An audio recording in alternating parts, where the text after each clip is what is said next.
that in the final version. Well, I haven't recorded it yet, so what a messer. Right. Conas T, how are ye?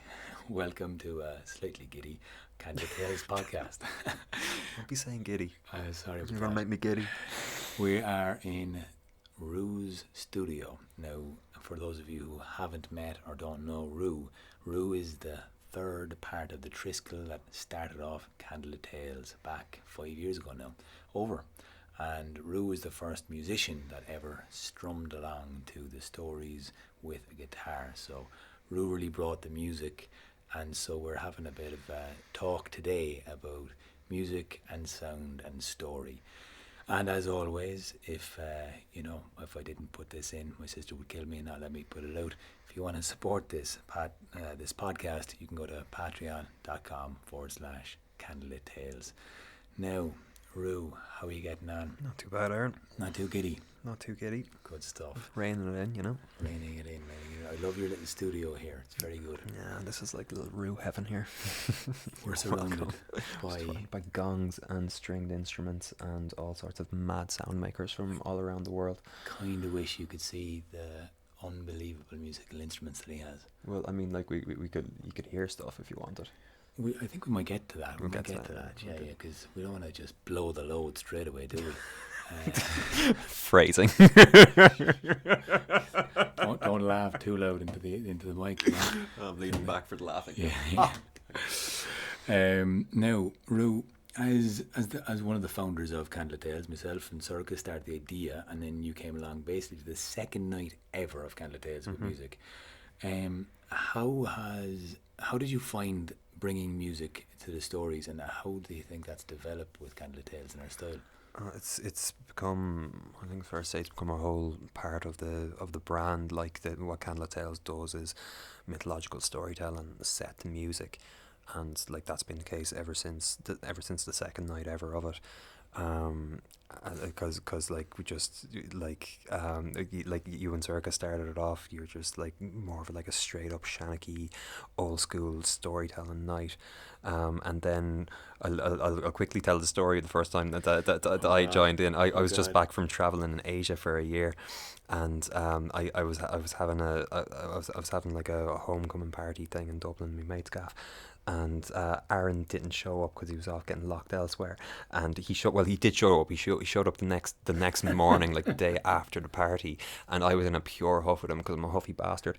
And like literally, like he was going on about this storytelling thing that he's doing with his sister. I'm just there like going, yeah. And like I started messing around with a guitar at some point, and he started reading a story over it, and like literally just to distract me. And then he's actually this is kind of cool, this works. By any chance would you be on for like doing this for the next storytelling night thing that I'm doing with my sister? And I was successfully distracted, and I went along, and it was good old buzz. So what it adds is a bit of a groove, which like in a very practical way. It's just great for the storyteller to have something like tipping along, just a bit of rhythm to bounce along with, and an atmosphere as well. You know, it just like you can set the emotional tone of the story like straight away with the music. You used to go on me a puppet that used to play. Yeah, because like, you know, if you start like playing louder or something, then Aron will start speaking more mythically and intensely, and then if you take it down, then Aron's there, and then Aron gets all soft and poetic, you know. Yeah, it's true. It was literally just puppeted by you, but you know from both sides, don't you? Because you know when you were running away from telling stories for a while, but you got over that hump pretty quickly once I went traveling myself, and you had to come in and tell stories. So you noticed what it's like telling stories with music and playing stories with storytellers. So you had that. Yeah, no, it's a two-way dynamic. Like the musician influences the storyteller and vice versa. Like. Because often, like, the storyteller will decide to, you know, take it down in intensity or take it down in volume or whatever, and the music just follows suit immediately. And that's, like, a big part of the whole, like, live improvisational buzz that we have going on with Candlelit Tales. Like these things just happen in the moment, and like and the musician or the storyteller can lead that tone shift or that intensity shift. And in terms of the improvisational aspect, I know that as a storyteller, as an actor, you want to know your you want to know your lines, you want to know your at least your building blocks, your beginning, your middle, your ending. But there's a way in storytelling where you don't get to do with a fully scripted piece, that you really have to kind of enjoy the room and what comes to you in the moment. And as I say, be surprised about what falls out of your face a little bit. But be encouraged to welcome that. So what aspect of that comes with the music? It's I think it's very similar actually to how it works with the story. Like you're not going in scripted. But you do know, like obviously you know the basic plot of the story, and whatever way it comes out of your face that's the way it just comes out. And then like musically, it's a similar thing where we've decided on like we're going to play in such and such a key in such and such a way, but like what's the improv kind of element of it is how you do that, and how you're responding live to what's going on in the story, and what kind of feel you're putting into it. Then we'll have decided stuff like at such a point in the story we'll change things, we'll change the tempo or the progression that's going on or whatever. So like those things are the pre-decided things, but like other than that, it's that there's this very live element to it, whereby it's responding to what the storyteller is deciding in the moment to do, and like what you're deciding yourself to do. Yeah, it often kind of feels like a bit of a dance, a bit of a weave, because I'm very much in tune with whatever music is being played, and the musicians kind of join that and join that rhythm or that music. But then also, like you say, I can be a puppet. So how do you find that, like, the flow of that? Is it difficult to kind of go between like highs and lows, and like is there a lot of communication between you and other? Like some nights it's just pure magic, and it just absolutely flows, like yourself. There's a full moon outside or something, and like and the room, like the audience is just like really there, and like some nights it's just perfect, and some nights you don't always land it as well as that, but like we've gotten, I think, like as a group, like there's a fair few of us, and like as we've gotten adept at like competently making that happen. And we took us 5 years. It only took us 5 years of like staring at each other. What's he gonna do next? But then some nights you just have an absolute flow going on, and it's just effortless. I know. I remember, I think the first night in Stag's Head, it was one of the first times we ever told the Angus O story.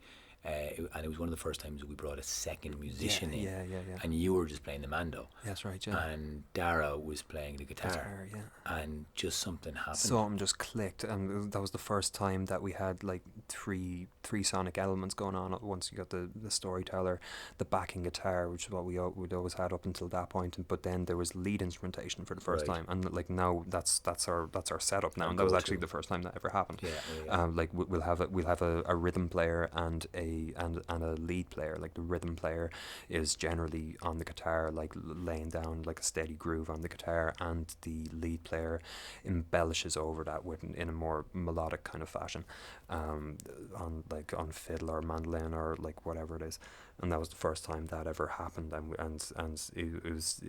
we hadn't planned it or anything. I think I think I just picked up the mandolin and it was like, oh right, yeah, that works, having a lead player and a rhythm player.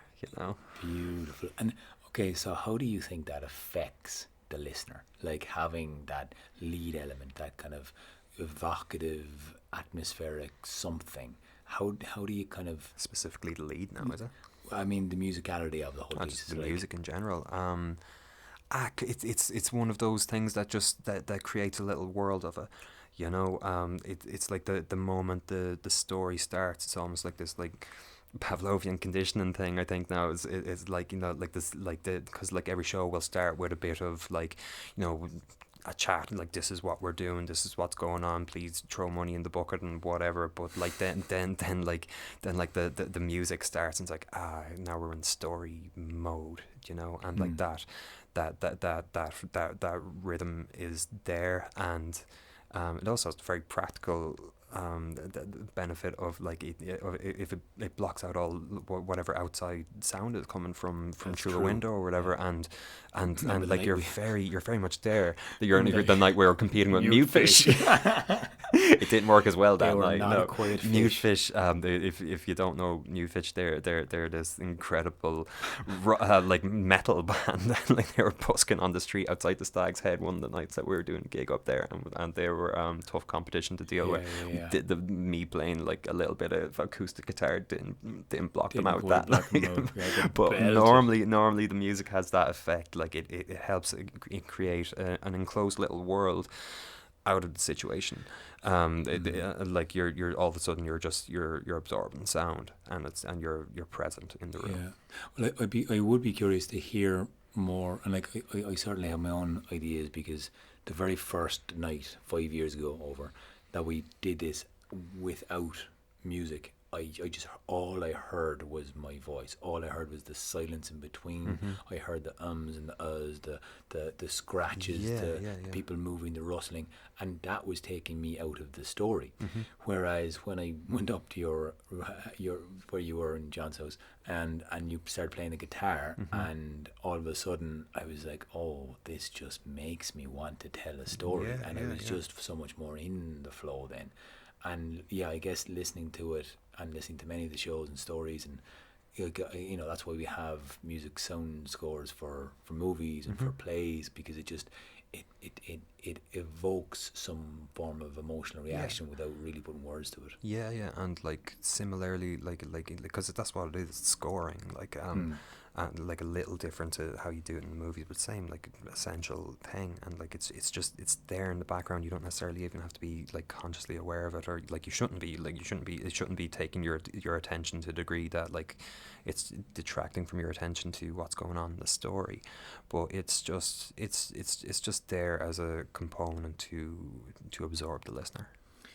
And now, excuse me, I just want to talk specifically about sound now, because you've done a very interesting journey from joining us in Candlelit Tales, and for bringing the music to Candlelit Tales, to learning how to play the mandolin, to learning to play every other instrument up in this wall in the last 5 years. And I guess there's a lot of sound healing, sound therapy, sound baths, and a lot of this kind of stuff. And you've been practicing with gongs and singing bowls, and making all sorts of magic sounds come out of this studio amongst many other places. Can you talk to me about the frequency of sound and how that affects the human body? Yeah, sure. So just for context, I last year within the last year I set up my own little practice called Fionn. I'm working with sound in like sound meditation kind of thing. It's doing it like to do a sound bath. Like the practice of that is like a bunch of heads will come in, lie down, get cozy, and I'll play stuff like singing bowls and gongs, like you said, and I've a bunch of other instruments along those kind of lines, and with a view towards like meditation, health benefits, relaxation, and decluttering your head. It's kind of a growing practice in the minute in Ireland. Like more and more people are doing it all the time, and it's a gorgeous thing. What health benefits are there? Because we all hear music. My dad's a big Bruce Springsteen fan. Like he's grown up. I know the health benefits of like singing and being part of a song, and like chanting is kind of makes sense to me. But in terms of like what you said, like health benefits of hearing a sound, what does that even mean? So I would say that like being immersed in sound wave vibration, it can have a very physical effect on your body first and foremost. And like if you're hearing deep sonorous harmonious sound, like that's literally interacting with you, like if I'm playing a gong, and you're in the room, like the sound, the strong vibration that's coming off of that, like it's affecting like every cell in your body. It gets in, moves things around. It can have the effect of slowing down your brainwave rate, your heart rate, and inducing it, kind of like people sometimes call it like an automatic kind of like state of meditation, where just things just like you're physically just kind of slowing down and chilling out. It like our brain waves are like in high frequency state when we're going about our business, and we're busy and we're concentrating on things. Our brain waves are in a lower state in meditation or in sleep or whatever, and so like it's like this almost shortcut to bring about that state. And then so like when your body physically chills out like that like obviously your mental health, it's good to just relax and declutter your head, and it's just kind of creating an environment whereby you achieve that in a way that's kind of like, I want to say like handy, you know what I mean? Like it's like rather than meditating for hours, like you get like listening to a gong can be almost like like a shortcut to getting you to that point, you know, where as though you had a gong instead of sitting down on a hill for a while. Yeah, don't kick my gong. Don't kick your gong. You'd have to be nice to my gong. So it's interesting because like, so I've listened to those delta and theta wavelength stuff for putting me to sleep, you know, and it's like it's just kind of like sounds like noise, but also kind of like you said, it declutters you. Or I'll put on relaxation, like binaural beats and stuff like that. Beats, yeah. Kind of like it's almost a bit harsh to listen to. Yeah. And it can be a little bit. You know what that does is it like, you know, it essentially tricks your brain into entraining with it, and to it like tricks it into like settling into a lower brainwave function. It's interesting how it works. Well, like the levels of sleep again, like that's where you're going. You're in deep in rapid eye movement sleep. You're going into between, what is it, delta and theta. Yeah.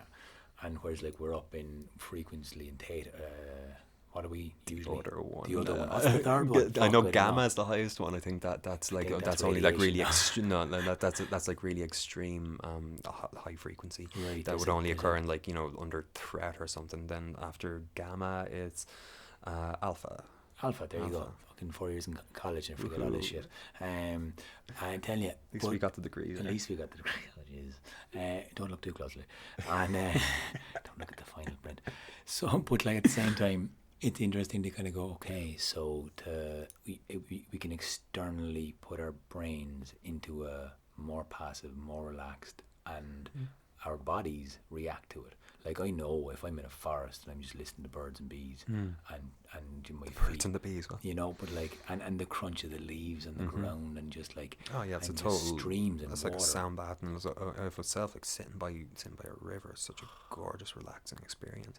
Because hearing bird song, like we're actually like evolutionarily programmed to respond with passivity to hearing bird song. That chills us out because it means there's no predators in the area, because the birds haven't flown away because there's no tiger about to come and eat you. Also, if it's dead silent, you're like, okay, fuck, there's something about to eat me. There's something about to eat me. So that's kind of why maybe like you fucking walk around the streets at night and it's dead silent. You're like, this is eerie. Eerie silence. Yeah, like I'm up to Christmas Day, like when you go around the shops, you're like, it's completely eerie silent. Just recently, God, it was like, it can be weird. So come here. This episode of this podcast is a kind of a belated Happy New Now thing. Happy New Year, whatever, according to the Christians. We were well into the new year. Well, happy new post solstice period for all you Celts out there.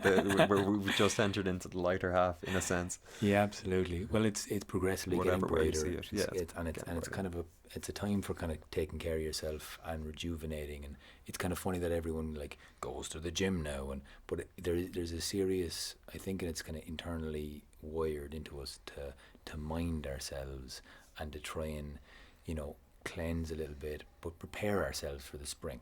You know, it's kind of like planting the seeds. We're not doing too much major work. There's no major creative work being done right now, but you plan. You set some goals. You have a little look at your calendar. you take care of your energy, because I know my energy is low at this time of year usually. We're all feeling scaldy after silly season, like. Yeah, it's true. But even without that, like, I think it's just any exertion at this time of year is exhausting, Yeah, because you totally, don't yeah. have the sun, you don't have that energy, and you have the darkness. Yeah. And so we're kind of in that time of kind of rejuvenating ourselves. And so I guess this podcast came at a good time, because we want to enter into the new year by doing a new thing. And this is, first of all, to set up this little studio in Rue's room, and get Rue more involved in these podcasts. And we're going to be doing an interesting thing on the 19th, which is possibly one of many that we'll start doing, which is a storytelling and sound bath. Now, it's something that you had an idea of doing as soon as you started the sound bath. I've just been very much had on my mind how well a story sound bath combination thing would work, and we're just about to start cracking into planning our one for the 19th, and we've all sorts of mad ideas, and it's going to be really cool, because just the two things just accentuates each other so well, and it's just taking that format of like music and story, and the way the two of those work together, like we were just talking about, and like applying it to a different context, and like rather than like music as such, like certainly what we'll be doing in the sound bath thing is musical. I don't know if I'd quite call it music, or it's certainly different. It doesn't have that element of consistent like groove and rhythm going on. It's more deep sonorous immersion into sound. Could we describe what exactly a sound bath was, actually? Yeah, pretty much like you come in, you lie down, you close your eyes. I'll say a few words and at the start, but then it's essentially wordless experience for the most part, whereby I'm playing various instruments. Of a big symphonic gong over there. That's kind of at the heart of it. So. And that's what it is. Yeah, I'll be playing instruments and filling the room full of harmonious sound for however long it is. For those of us who aren't musicians now, what exactly is harmonious sound? What does that mean? Like, sound that is automatically pleasant to the ear, that is automatically like the opposite of it would be dissonant sound or inharmonious sound. That the sound that sounds kind of like if you take two separate notes and they've kind of got like a clash kind of feeling, a grating kind of feeling, that would be dissonance, and which completely has its place in music. Like obviously you can use dissonance beautifully, but by and large in a sound bath the sounds are very harmonious. They very naturally work well together, and just sound good, and induce a similar kind of state of harmony, hopefully, in the listener. And so is that like, say, different, same notes, different octaves? Yeah, correct, like that. Like for example, a very harmonious thing would be to play an octave. Like you play a low note, and then the same note above it, it's the same note. It's so harmonious that's essentially the same thing. It's got the same name. Cool. And so I guess what we're going to play with, and what we're going to dedicate the next few days to really nailing down, is how to make these harmonious sounds back some stories, opposed to what we've always done in Candlelit Tales, which was get a story and make the music match it. Yeah. So we're kind of flipping its head a little bit. Yeah. It's stylistically different. To a degree, like we were just talking about, like how the stories would come out somewhat differently. That would be what we said was that'd be a little less like kind of cerebral. That the style of storytelling would probably lean more on just kind of like sticking to the bare facts of the story, and allowing the sound to do more of the work, and allowing people to kind of introspectively take the story where they want it to go. Cool. Or wherever it does go of its own accord for a person. Yeah. Well, I'm really looking forward to getting this done. I guess it's a bit of a plug as well for the 19th. It sure is. Come to the thing on the 19th. Well, no, I think it's like this is very much worth talking about in terms of soundscape, because you design so much of the sound soundscapes and music for our theatre shows, for our live shows, and have been doing for such a long time. It's interesting to talk about how we're delving into this new kind of environment. And yes, we're doing a show on the 19th in Yoga Dublin in Ranelagh, and you can get tickets online.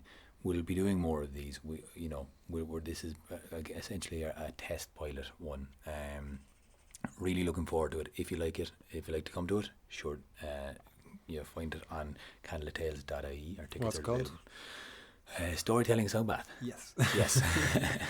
And it's a collaboration between Candlelit Tales and Fionn, which is very exciting.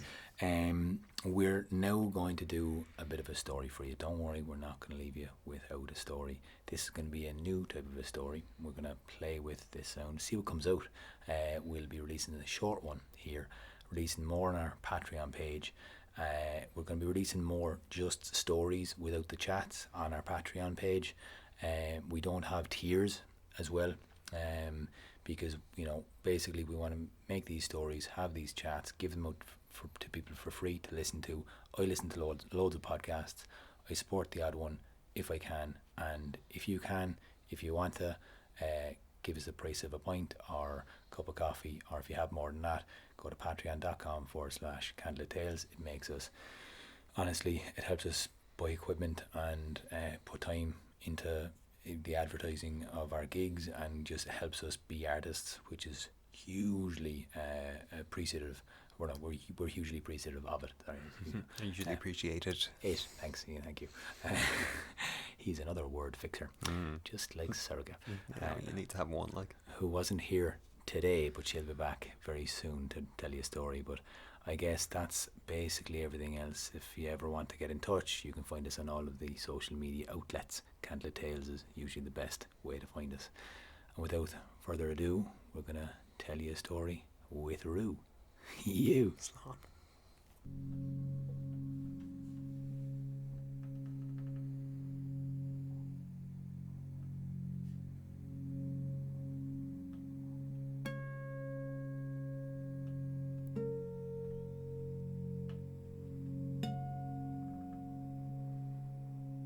The Fianna were the greatest band of warriors Ireland ever knew.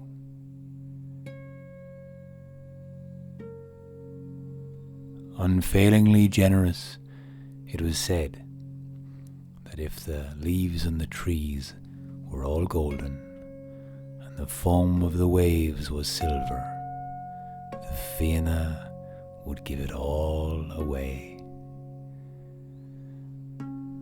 They held no house nor possessions, but they were the greatest warriors, the fastest runners, and the most skilled men and women of all Ireland.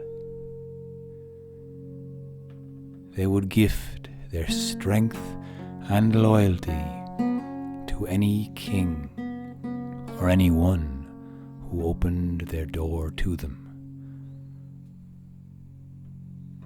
In the winter times, when they were housed by the kings of Ireland, and there were so many kings, one on every hill, they say, they would entertain themselves and their hosts with stories and song and flowing music. The heroes of the Fianna would get through the dark half of the year in just this way, waiting for the light half to return. And in the summer months, they spent their nights under the stars, warming themselves by fires at night. They would awake at first light to hunt wild game in the forests of Ireland.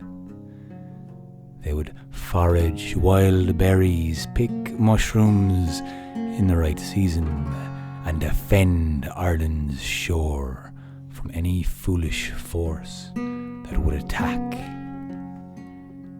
From the coasts one of any one of the 7 factions of the Fianna would be on the lookout, and if they saw an invasion, they would sound the Dord Fionn. This great sound reverberated all across Ireland, and every one of the Fianna would call it again to send it to the next. So every one of the Fianna would know it was time to take to arms.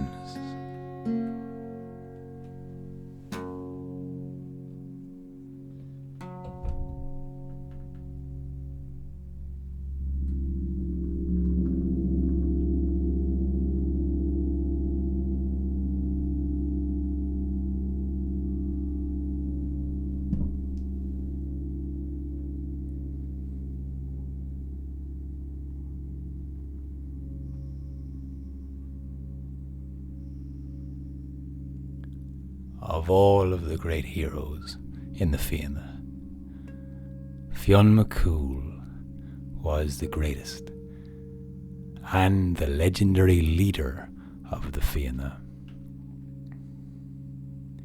He trained them while watching from the hill of Alan all throughout the flatlands of the Curragh. He inspired his men to live as he would, and he instilled an honour code amongst them. Strength of limb, purity of heart, and actions to match their word. As such, Fionn the fair-haired, the one who as a youth had burnt his thumb on the Salmon of Knowledge, and so all of the wisdom of this world and the next was open to him. He had many foster sons, and his own son Oisin was his dearest. He doted upon him, the one meaning little dear. Fionn loved to hunt with the Fianna as well, always accompanied by Bran and Sciolán, his 2 mythical mighty hounds. Bran the brindled and Sciolán the swifter white, who had a red stripe running from the tip of her tail all the way to her nose. When they went out hunting through the forests and hills and valleys of Ireland, they would kill what they needed and roast and be merry. One day when they went out on a hunt, Fionn brought with him many of the heroes of the Fianna, including his own son. And as they crossed rivers, pathways leading them towards the greatest areas where wild game roamed, Fionn stopped them before they entered into a glade of trees. As he watched the sunlight strike through the gathering clouds above their head, he asked them then what was the greatest sound. Every one of them answered. Diarmid O'Divna, the beautiful, the one with the ball shirka on his forehead, the love spot, he said it was the sweet sound of his lover's breath when he heard it next to his ear. Quilta McRonan, the fastest man in Ireland, well, he claimed the greatest sound was the swift gathering wind that blew off the ocean as he ran past with fleet of foot along the coast of Ireland. Still more had other answers. The swishing of a fox's tail, the falling of autumn leaves, the sound of crashing waves on cliff.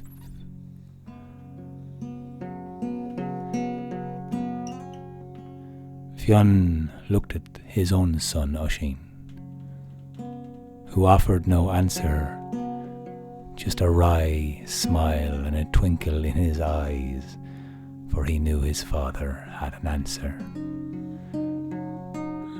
Fionn told the men then, they were all right and they were all wrong, for the greatest sound, Fionn said, was the sound of now.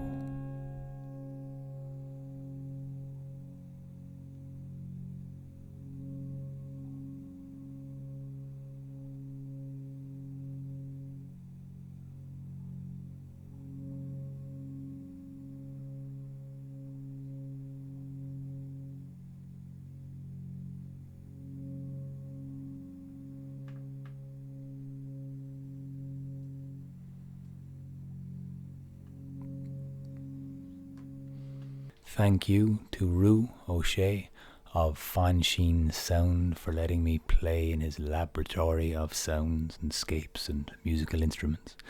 We're only delighted to have been playing with all the gongs and the magical sound bowls and all these things.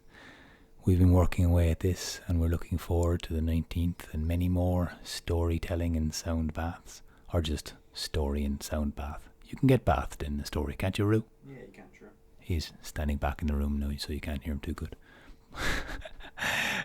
Look, guys, thanks very much. As always, I felt a bit bad interrupting the end of that, but we'll have more of these on our Patreon page for all of you. If you have a few quid, go to patreon.com/Candlelit Tales, or we'll see you at a gig. We have plenty coming up, and we're really looking forward to playing in the Sugar Club on the 2nd of February. I said I'd do a bit of a plug for that as well, because that's going to be a lot of fun. We have some beautiful and brilliant performers, Mongoose, who are just releasing an album, and talking to Arena last night on RTE, and they're just fantastic. And many more brilliant acts as well are joining us on that night to celebrate Bridget's day for her story. So that's all the plugging done.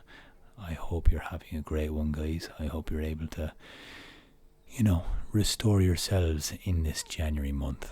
Keep track of your own mental health and your well-being, and I sure as hell know that my mental health and well-being has been well grounded and sounded after this play with Rue. So I hope you do also take care of yours too. That wasn't supposed to be a rhyme, sorry. Rue's looking at his feet, shaking his head, going, God damn it. So disappointing. Anyway, go raibh míle mágad. Slán.